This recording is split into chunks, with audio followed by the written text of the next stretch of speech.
Well, this week, the Indiana Gaming Commission said in the 2 months since legalized sports gambling was launched in the state, Indiana's online and retail sports gambling handle nearly tripled in October. That compared to September. The commission says online and retail sports bets accounted for nearly $92 million in October. That's 161% higher than the $34.5 million wagered in September. PlayIndiana.com, a Las Vegas-based media company that reports on the nation's gaming industry, says the boost is due in part to an influx of Chicago area bettors and the launch of online sports betting. Well, esports is literally the new game in town, and it's growing not only at the professional level, but on college campuses as well. Bill Benner has more in this week's Inside Indiana Sports. Bill. Thanks, Gary. 2 years ago, the NBA 2K League made an esports splash that included Pacers gaming, but at the same time, esports are exploding on the collegiate level, with Butler University being the latest, announcing that it is creating an esports gaming space for both Butler students and gamers around the city of Indianapolis. Joining me today to discuss is Eric Kammeyer, the Director of Esports and Gaming Technology at Butler. Eric, welcome to the program. Again, I'm astounded. I'm an old guy, but I am astounded by the growth that's taking place esports, and we talked about gaming, but just everywhere across the nation, around the world.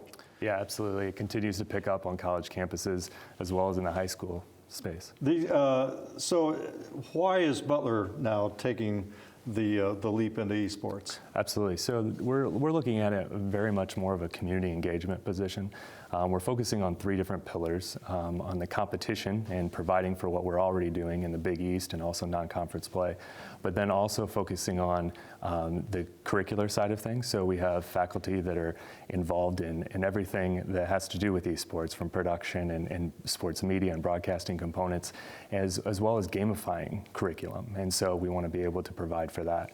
But very much more focused too on the community. So we've strategically located where we're putting the new space to be in a very externally positioned location between Hinkle Fieldhouse, our health and recreation complex, as well as our performing arts center. You talk about the competition aspect. Again, you're competing in the Big East with other Big East That's correct. Universities, Rocket League, the League of Legends. I don't know what those are, yeah. But again, this is something that you want to go out, you want to play, and you want to win, right? Absolutely. So this is we've done year to year over the last 2 years, and now the Big East has come in, and the presidents have agreed into more of a collective decision for a 3-year commitment into this space so we can create framework around it.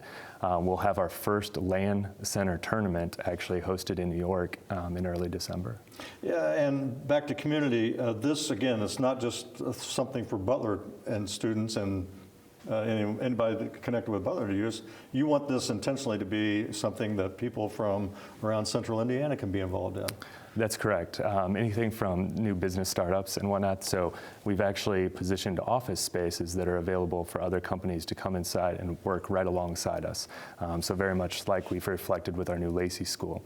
And so we're trying to activate that space and allow it to be multifaceted for those community partners in sports and technology. Universities have begun to offer scholarships. You could go to Butler University potentially at some point, not yet, as you mentioned before we went on the air, but at some point there might be scholarships available. That's correct. We're working with our admissions team to really define how we want to do that and create that forward pathway. Again, this is, explain to me what the Rocket League is, for instance. Can you synthesize that for me? Yeah, so that one's probably the most easiest one to conceptually visualize. It's actually just like soccer, but you're driving cars to put the soccer ball into the net. Okay. So it's very much in that world. We said right before we went on, the NCAA at some point, or maybe even the locally based NCAA or the National Federation of High School Associations, might they become involved in esports at some point? Yeah, NFHS is very involved already, and they're still rolling that out to different states. The NCAA continues to keep abreast of that situation of how to really define it with a governance structure. If you could, where will this be 5 years from now, Eric? Yeah, it's a great question. So I think time will tell with that, very much so. But as far as the collegiate and the high school, we can really align ourselves with traditional sports in that. So providing next steps for those that are interested in the pipeline of activity and engagement and competition, but then also on the back end for an end-to-end delivery to work then in those tech companies and partners that are right there on our campus with them. It is just a fascinating concept of where we are going with all this. As we wrap up, if you want to learn more about Butler's offerings, where might they find that? Yeah, esports.butler.edu. All right, Eric Kammeyer with Butler University, Director of Esports. It's a whole new world out there, folks.